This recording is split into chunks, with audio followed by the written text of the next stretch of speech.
go, man. Lucas Hill, Voice of College Football, South Carolina. We'll talk a little Darius Gray. Darius Gray, number one, three offensive. About to make his commitment here at 6 o'clock. Everybody's thinking between USC, South Carolina, or LSU.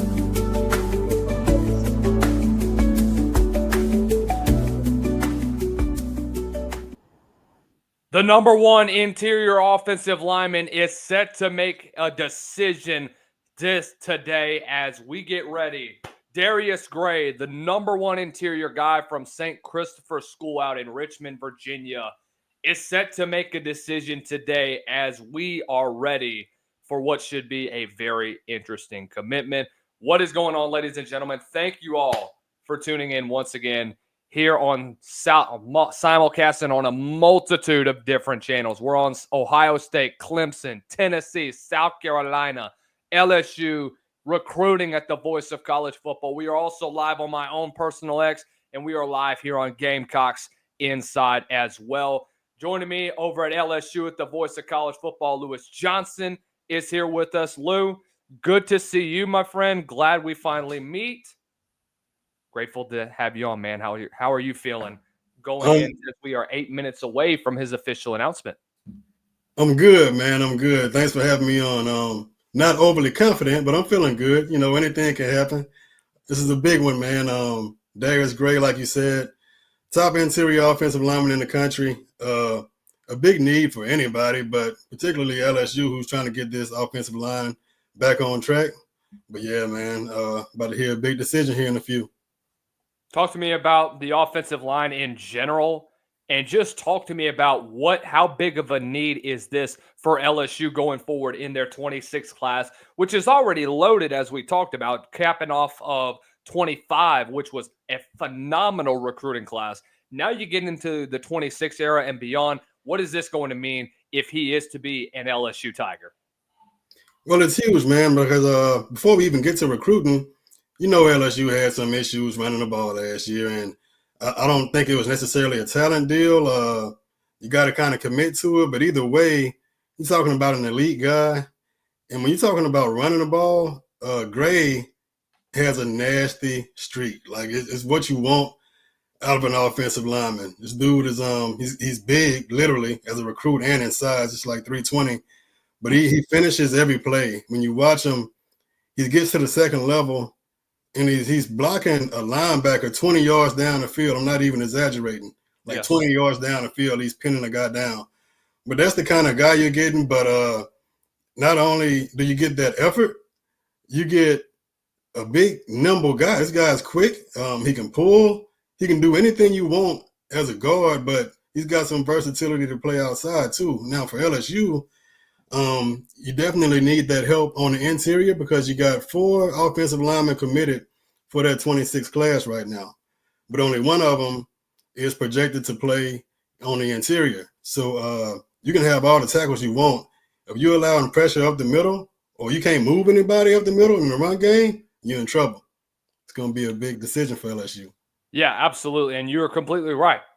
I mean, that was one of LSU's biggest weaknesses, specifically last year, was your inability to block and find an answer on the interior. Now, does this change this year? We'll see what happens with this portal class. For South Carolina, knowing that what we talked about yesterday, for those of you that were on here when we reacted live, when Kamari Blair decommitted from Tennessee or decommitted from South Carolina, commits to Tennessee, we knew that this was going to happen. I told you all that this was going to happen. And to be fair, I was surprised at the first place that Blair was a Gamecock initially. Now that we get to decision week, now that the odds stack in the Gamecocks' favor, who are the current favorites right now to be getting Darius Gray, the number one interior guy, now you bring it up that class to back to 15 or 16 total commits, and 9 of them, 9 or 10, are 4-star and above. This is what we've been talking about for the last several weeks, is Beamer's ability to recruit these blue chip guys and recruit at a high level. And not all of them are going to be blue chips. And when you talk about recruiting at a high level, guys, Beamer's been balls to the wall whenever it comes to recruiting at a high level. And you're seeing it especially throughout this 26 class, which in my opinion has been Beamer's best class to date. Even if you finish with 16 or 17 commits, you're having less than 20, but you're a top 20 recruiting class. You're recruiting at a high level, and recruiting is going to be your lifeblood at the end of the day. This is a position that has to be a solid pick for South Carolina to establish their dominance on the offensive line. Jesse Sewell says they're doing the announcement right now. Where is it at? Because I got it on 247. I don't see where they have it on. Lou, do you have it on your end? No, I do not, man. I'm dependent on you. I'm looking because he said he was going to be committing on his Instagram. Okay, Gamecock Central has it on their one. They got their coach that's currently talking right now. But, I mean, we've already reviewed his film if you're a listener or a watcher of South Carolina Live. We've talked about what type of athlete this kid is. In my opinion, this is a kid that can play both sides of the football, but specifically on the offensive line. Lou, me and you talked about this before we went live. He's a flex offensive lineman. He can play just about any position that they tell him to go play at, and he is damn good at it. Motor is off the charts. The motor is off the charts. You get a big, nimble guy who does not quit, even after the whistle. He doesn't quit. But I think the most impressive thing about it is probably what you said, his versatility. He could easily play high-level D1 ball as a defensive tackle. That's the kind of talent we're talking about. Yeah. He's got burst. He's got agility. Everything you want as a D tackle as well as an offensive lineman. So he's going to be a jewel for whichever lucky school gets him. But while we're waiting, man, I want to point out what you said about Beamer. Beamer has done a heck of a job, not only recruiting as far as rankings, but recruiting as far as a fit to his program. His teams have an established identity, and he does an excellent job of recruiting guys that fit that identity to his locker room. Yes. I mean, so coming from a guy in Beamer that's been around this Carolina program before, was there whenever they were starting to ascend to new heights. Remember, this was the same Beamer that recruited Jadeveon Clowney coming out of high school, that recruited Melvin Ingram, that recruited Stephon Gilmore, that recruited a lot of these blue chip guys that came from the East Coast. The East Coast of the states, a breeding ground that goes widely unnoticed when regards to NFL talent.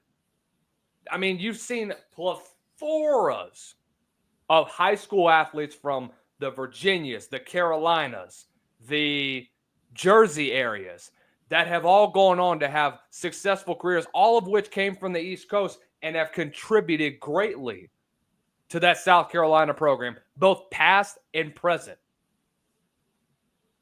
You see it year after year too, man. It takes me back to the Steve Spurrier days when somebody was questioning him late in the preseason. You're approaching the regular season, and they ask him what he's going to do on the D-line, and Spurrier's like, "You ever heard of Jadeveon Clowney?" And, that's the kind of talent you got coming from South Carolina and Rock Hill and those areas. Very underrated, especially per capita. Yes. Like the amount of people that are out there, South Carolina, North Carolina, Virginia, is loaded with talent. Guys, we have close to 500 of you already in this chat. Do me a favor. Tell about 4 or 5 fans that are college football, high school recruiting, doesn't matter, college football fans. Tell them that me and Lou are live right now on the Voice of College Football. Y'all tune in. Y'all subscribe to the different channels that we are on, wherever you're watching, wherever that you are at this point in time. So, Lou, he is literally about to make his announcement today. I talked with Darius throughout the week and was just continuing to encourage him just as he makes his decision. I asked him about South Carolina, and he seemed He didn't want to tell me the exact answer, but I kind of had I had pretty good feeling about what that final decision was going to be. So you're telling me that you were not pushing him to LSU? Is that what you're saying? I'm not going to say all that now. I'm going to keep. Lips are sealed at the end of the day. I'm telling you, man. According to what you're hearing and what I'm hearing, this might be one of the worst kept secrets in recent history as far as recruitments go. Oh my gosh, yeah. But how solid is it going to be? Is it going to take more visits? Like I said, the schedule is kind of speeding up, and these guys are committing earlier. But is it going to stick? And if you go by the odds, it likely will at this time of year. But it's just something to think about. Pisso Frank, keep dreaming. What? Oh man. Hey man, you got a dream, bro. You got a dream. Nothing better than that. Bro, the graphic, whatever this is being recorded on, we're Gamecock Central, the freaking graphics are just horrible right now. It must be in a pretty bad part of the gym because it looks like it's on a 144 pixel or whatnot. Not getting much to go on, huh? Not really. I mean, I don't know if 247 has better streaming quality, but yeah, 247 is much better right now. And I think that's Cooper. No, I thought it was Cooper that was on live right now. So I was about to ask you, where is South Carolina's 26 class looking right now as far as O-line? Or how is it looking? Who, South Carolina wise? Yeah. So already when you look at this offensive line class, Anthony Baxter, 3-star guy, top 18 player in the state of South Carolina. South Point guy, one of the best high schools in the state of South Carolina. Pretty good class, I think, overall with him. You talk about guys like the Harris twins, Andrew, who's a 4-star edge, and then Aiden, who's one of the best interior defensive linemen in the nation. But I think Zion Giles, that's one of your best interior guys overall, but you don't really have a real flex guy like Darius is at the end of the day. I got you. So these guys are pretty set where they're going. Pretty much. Yeah, positional value. So when we talk about that and we discuss, the offensive line room as a whole for South Carolina, you got to have a solid guy. You got to have a guy that can move across the offensive line, that can play just about any position that you basically ask him to play. And I think that with a guy like Darius, that's a great opportunity that you have to continue that trend and continue to showcase that just flexibility and what he brings as a whole to the table as an offensive lineman, which he brings a lot. I mean, you've seen his film. I've seen his film. The kid can play just about anywhere on the offensive line. And you talk about him having a high freaking motor. It scares the living hell out of me to see what type of athlete that this kid can be. What do you see him compared to whenever you look at him on the offensive line? This is going to be a kind of a revelation for the LSU team this year, but he kind of reminds me of a true freshman that LSU has out of Arkansas and Darius Kern. And Kern has been threatening older guys at guard, threatening them at tackle. But bottom line is the guy's going to play this year. Super strong guy, super quick guy. I'm not sure if he's quite as twitchy as Darius Gray, but if he's not, he's close. And this is a guy that'll be he'll be in line for some time at the very least at right tackle. He could take a starting spot at left guard. Right. I mean, I think whenever you look at him on South Carolina, they say that he's compared to Zion Johnson, who's now with the LA Chargers. 34-inch arms and dominated at the Navy All-American Bowl. Do we have any news if he's going to be playing in the in the All-American Bowl this upcoming December, or if he might be an early enrollee. What do you think he might be? I haven't seen a commitment to either. So, as a guy that follows LSU or covers LSU, you're hoping that he'll enroll early if he comes to LSU, get that spring in, and give him a better chance to contribute. But I haven't heard him commit either way if he's going to be playing in one of these All-American Bowls or if he plans on just enrolling early and getting his feet wet. But with that kind of talent, this is a guy that could challenge for a starting role, especially if he enrolls early wherever he's going. Stick it in your ear, Sewell says Halo Master 96. I mean, to be fair, when he initially committed to South Carolina, he didn't look comfortable at all. I mean, his parents, if you watch the commitment of him, I just couldn't get the sense that he was truly locked in to be a Gamecock at the end of the day. And I mean, it happens. This was expected if you watched the show yesterday. That's a good point. You got to watch the body language, man. You got to watch the body language. And that way, as a fan, when these guys flip, then it doesn't hurt as bad. Yes. It sounds like you had a pretty good idea of if it was going to stick before he even changed his mind. This would be South Carolina's highest ranked commit they have in this 26 class for LSU. I think it would be the third highest behind only, obviously, Lamar Brown and Tristan Keys. By the way, I did want to get your thoughts on Tristan Keys, Lou. How likely is it that we see him flip? Went on that Tennessee visit not too long ago and went viral for it. Hey, well, this is a guy. He's such a high-profile guy. Anything he does is going to go viral. So right. at this point, I'll leave it at 70-30. I think the later you get into these recruitments, the more unlikely it is you're going to see a flip. But anything can happen after a good visit. So yes. You can't rule it out. I do still like where LSU stands, but I won't go any further than 70-30 when it comes to Keys. I think most of the other guys, probably 90% of the other guys, are going to be pretty solid in this LSU class. Right. It's not the biggest class, only at 18 right now, guys. But as far as quality, this is going to be the best class that Kelly has had since he's been here. Last year, especially when you consider the transfers, was the best. But as far as average rating per guy, LSU is 2 right now. And that's on 247 for what that's worth. He's committing now. I've got the feed pull up. Gotcha.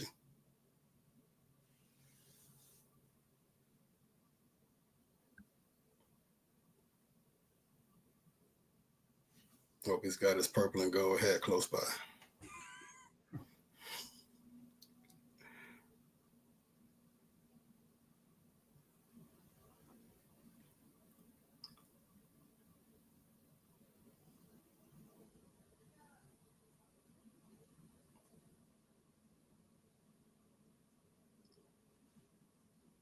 I think it was weird that he committed on Friday, but then I realized we're still in scrimmage season, so it's pretty common because they're still playing games on Thursday.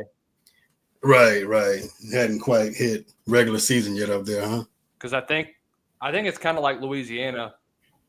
The second to last week of August is scrimmage. Last week of August is jamborees, and then they start the regular season there in that first week of September. Right.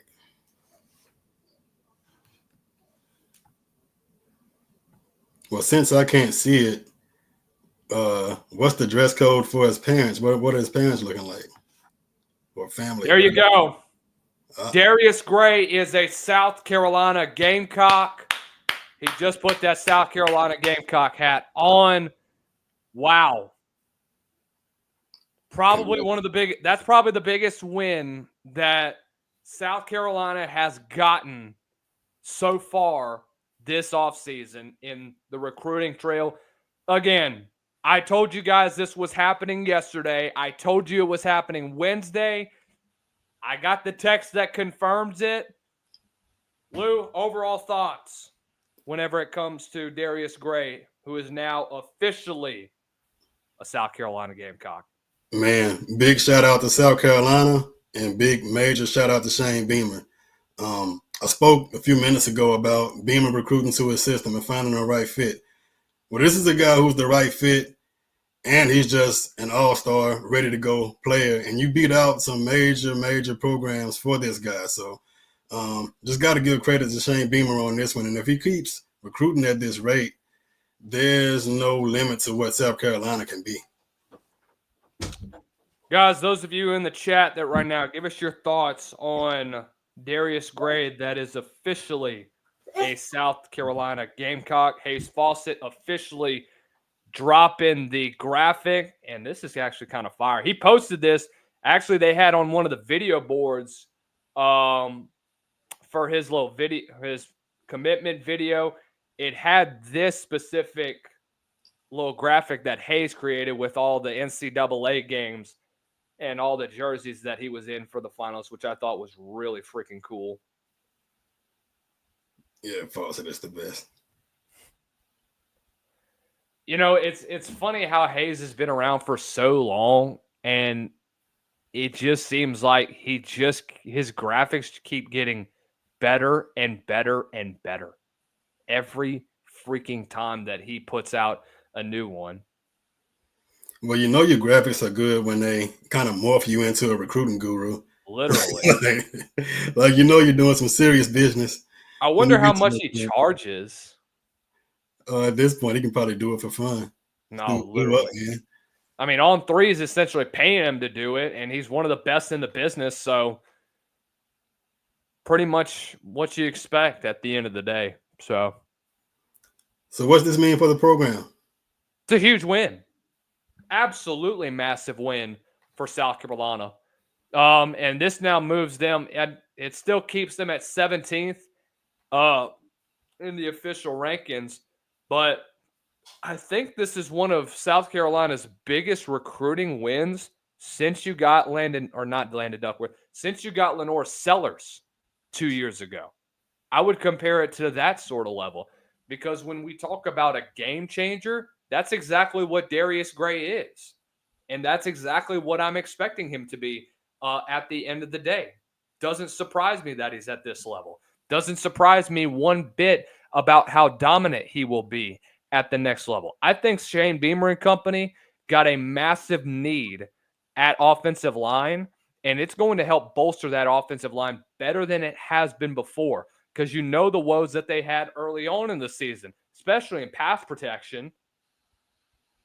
Lenore Sellers was running for his freaking life earlier in the season, and then finally, once you get everything together, you start to have some success during that 6-game stretch where they were just unbelievable and running the football with ease with Lenore at the helm. That's when you finally started to see him get comfortable. That's when you started to see him really elevate his game at the end of the day. And look, I'm glad you brought up Sellers' recruitment, because at this point in Gray's career, as a recruit, he is more highly thought of than Sellers was at that point. Like, yeah. Sellers was it was a big time recruitment. You had some big programs going after him, but as far as a win at the time, I would argue this is bigger than Sellers' commitment at the time of it. It's getting soon. Jesse Sewell says we have some flips coming soon, at least one. On South Carolina side, or on just in general with the recruiting side? Because honestly, it wouldn't surprise me, because I think flip season for me has really taken part when we get to conference play, which is around that beginning of November, end of November time frame, which is where you're going to see the majority of flips happen. Well, yeah, the flips at this point, they're never going to be a complete shock to anybody. If it is, then that's your fault. But it's a lot less often than it used to be, because these schools are so structured now. Like, you got a whole different department, like literally a department that's on top of recruiting. And yeah, the coaches are still involved, but everybody's so much more organized. It's more of a professional feel to how these guys are working out contracts way ahead of time. So it takes a school getting desperate, or you having a desperate need while you're inching closer to signing day.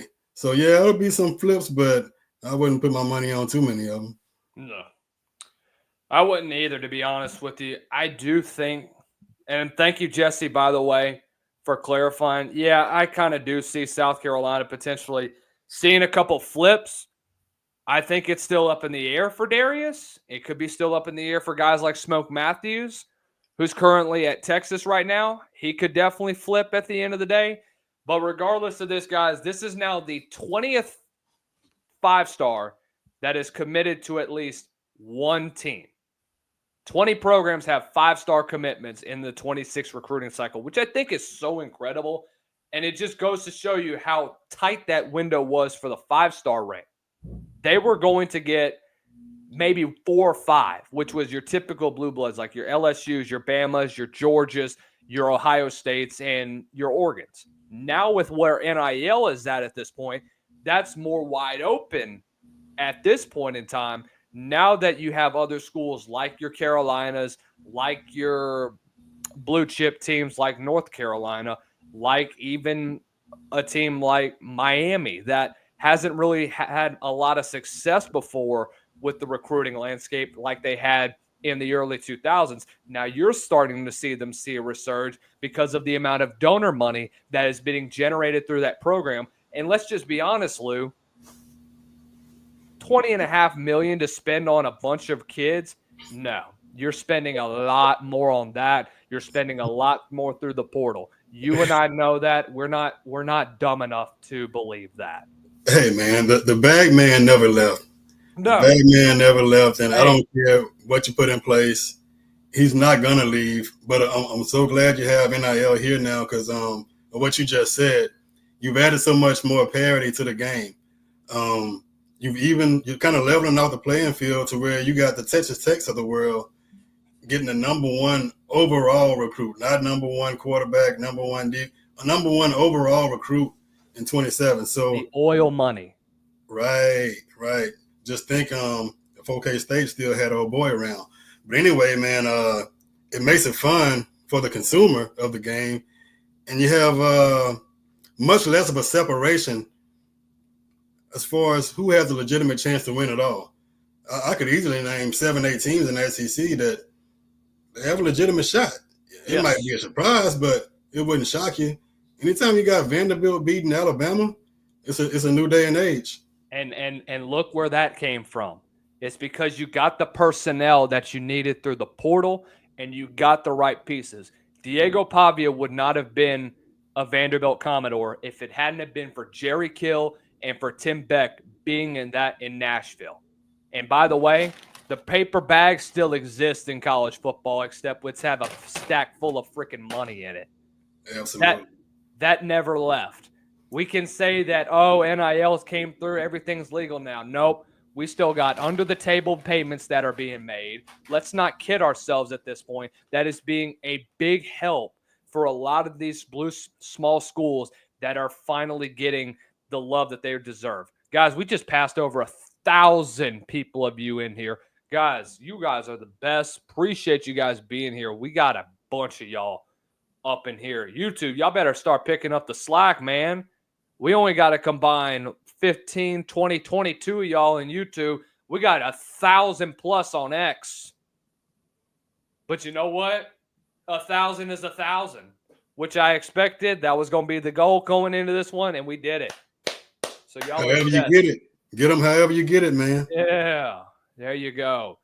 Guys, thank you all for tuning in on what was a very fun commitment party. Darius Gray is a South Carolina Gamecock, one of the biggest wins in the Shane Beamer era in regards to recruiting. Lou said it's bigger than Lenore Sellers. I'm kind of on the fence about it, but it's definitely second up there. At the time of the commitment. We'll see if he remains a Gamecock from here on out. Guys, you got to remember this.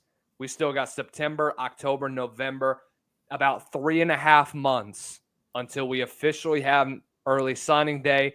And even then, you still got the portal that can change a lot for your program. Don't get your hopes up because you still got to be realistic about this, guys. Make sure you guys do us a favor. Hit the like and share button. Make sure you do us a favor. Everybody do us a favor since we got LSU and we got South Carolina representing in the building. Do me a favor real fast. Make sure you go on over. Let's subscribe over to LSU at the Voice of College Football. Guys, they're at 1,390 plus subscribers. Y'all go holler at them on YouTube at LSU VOCFB. We're live on South Carolina, guys. We're getting closer to 600 subscribers. Y'all get LSU over to just over 2,000 subscribers. Make sure y'all share the love. We appreciate all of you for joining in. Over 1,000 of you in here. Yet another successful commitment watch party. Guys, if you are a South Carolina Gamecock, we will be live in just a few minutes. We'll be back on here discussing this. We got a lot to discuss today. We're going to be breaking down what it means for South Carolina. We'll talk about the Nike deal. Got to address that. What does this mean for SC? So no more Under Armour. Lewis, thank you again, brother. You are a man. You are the man. Y'all keep killing it over there at LSU, and we'll see you on the other side, man. No problem, man. Thanks, and big congrats to Shane Beam and the Gamecocks. Y'all have a great rest of the week, guys, and we will see you all on the next one.